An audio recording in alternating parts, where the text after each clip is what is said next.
We really do have a couple of brilliant speakers for this one. I'm really excited to welcome Emma Ellis to the stage, who's Managing Director of Interbrand, and also Ben Moncrieffe, who's Head of Strategic Foresight at JLR.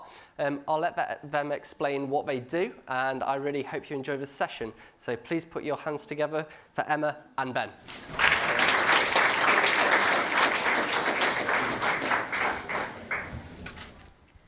Oh yeah, thank you. Hi everybody, I'm Emma. Hi, I'm Ben. And a really great topic for us to discuss today. Particularly excited to hear the JLR perspective on this, as I'm sure you all are too. But just to kick us off, I'm just going to share a little bit of context for kind of how we think about what iconic brands are and how they can actually grow beyond that already iconic status. And if the clicker works, yes. So one of the things we do year on year, and it's actually been running for 25 years, is we look at the top 100 brands. I'm going to move over this way a bit and probably get in trouble.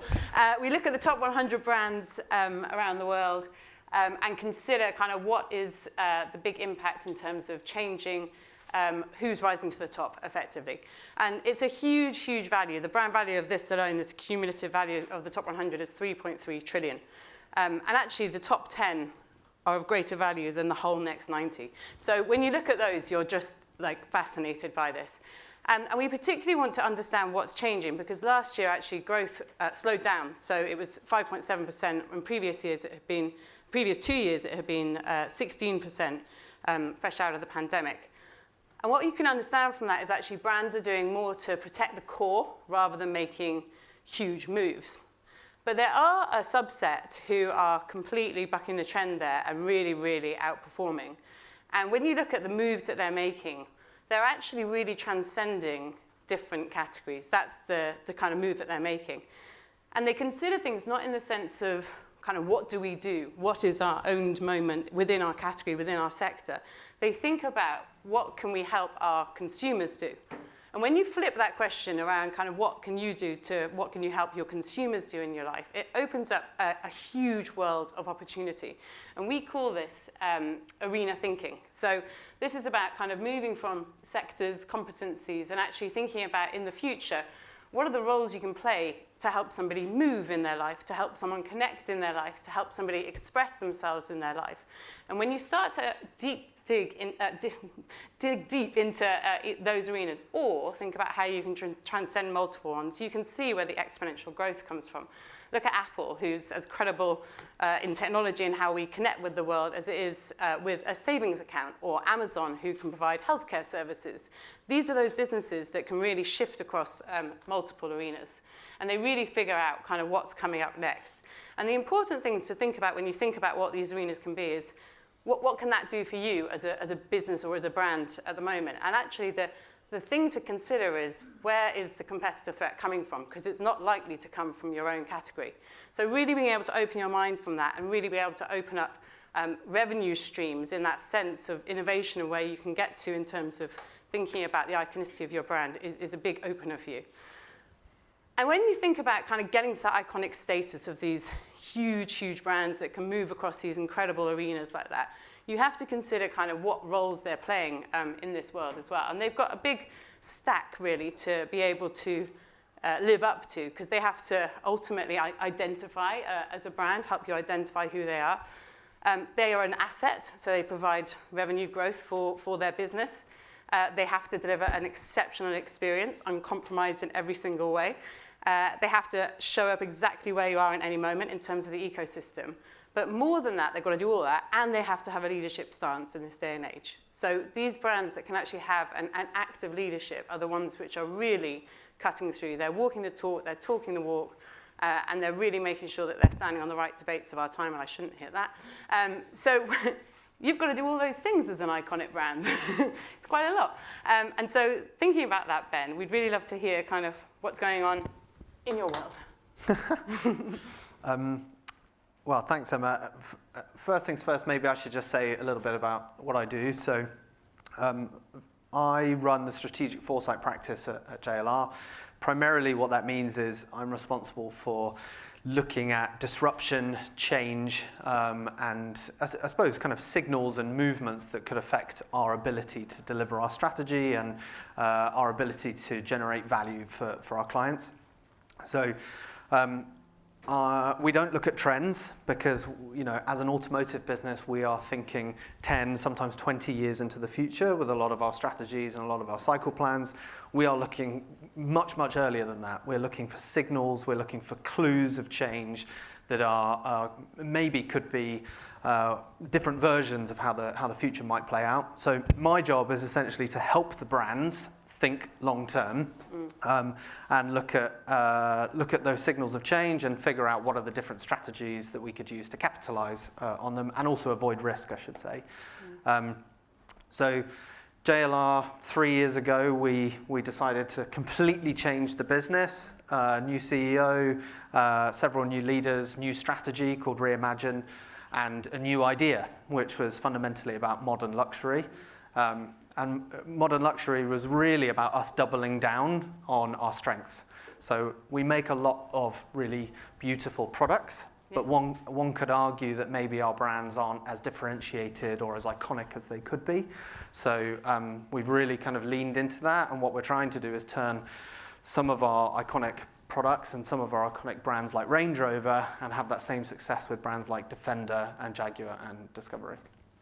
And from a leadership perspective, what does that open up for you in the sense of kind of the different consumers that you can serve in that way and kind of what you can really tap into in terms of their needs from a modern luxury brand in that sense? Yeah, I mean, I'm super interested in different generational cohorts, particularly kind of regional insight, and particularly in the luxury category, we can see such huge change. It's not enough for us to just be, 4 luxury brands selling luxury products. Aspects like heritage, exclusivity, quality and service are all still really important, but next-gen consumers also want sustainability, inclusivity. They want, community. I want to be part of a broader club. I want additional services. I want things like concierge. So if anything, that's actually more luxury. It's more difficult. We have to do kind of more things to appeal to a broad audience, but it's also really exciting because it means, to kind of quote you and your arenas thinking, it means we can look much more broadly. It means we can look at, finance services. It means we can look at insurance. It means we can look at other luxury services, connected services or concierge or travel or hospitality. That's amazing and really exciting, and only through looking cross-category can we do that. Yeah.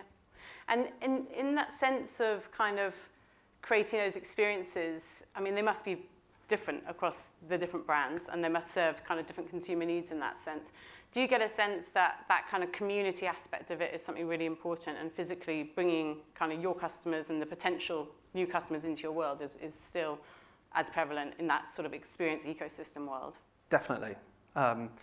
We've started to roll out our kind of Range Rover and Defender houses. They're designed to be kind of community hubs to bring not just our clients but also fans of the brands into our world. A very different approach to retail. Lots of automotive brands are doing that as well, I should say, in luxury. So it's kind of tried and tested, but also I think it enables us to think more broadly about how can we offer other kind of how can we partner with other luxury brands? How can we offer other luxury services to our clients, which traditionally we would never have done. And is it something that people are kind of demanding in a way? Like, is it a buying opportunity for you, or is it more of a you have to have that as part of the service of what the brand has to put out there? I think if we want to be luxury, we have to. Yeah. I think that's something that Range Rover has done very well. Creating a community of people who are incredibly loyal, and so the idea is to kind of capitalize on that. If we're serious about winning in luxury, it's not just about producing a beautiful product. It's not just about selling your stuff. If you want to win in luxury, you have to offer so much more. It's about an ecosystem. It's about help me live my life. Give me something that is more meaningful. And I think I remember about the journeys that you do across one of the brands as well, in the sense of kind of where the partnerships are in these experiences that you create as well. They sound awesome. Yeah, totally. I mean, you know, we're looking very hard at travel, looking very hard at hospitality. You know, we're looking very hard at different ways that people can access our products. So we have a rental service, we have a subscription service. We're thinking much more not just about a journey from here to work. You know, we're thinking about journeys through life. You know, how could you be a partner to a client through their life and offer travel experiences? We do that with Defender. You can go off-roading in Namibia or in Sweden on ice roads if you want to. So again, that creates a much broader opportunity and means that we can offer clients much broader experiences that maybe make use of the product but aren't so focused on the product. So is that, in that sort of ownership journey, that must have changed phenomenally. Like, I'm sure lots of people still own the car, but you know, you have other opportunities now to kind of just rent, you know? Is that how you would do it? Yeah. Yeah, totally. I mean, look, I think it's, you know, even in the luxury space, you know, how people buy and consume things is dramatically changing. Like, you know, I don't have to tell you that cars are an incredibly expensive and depreciating asset.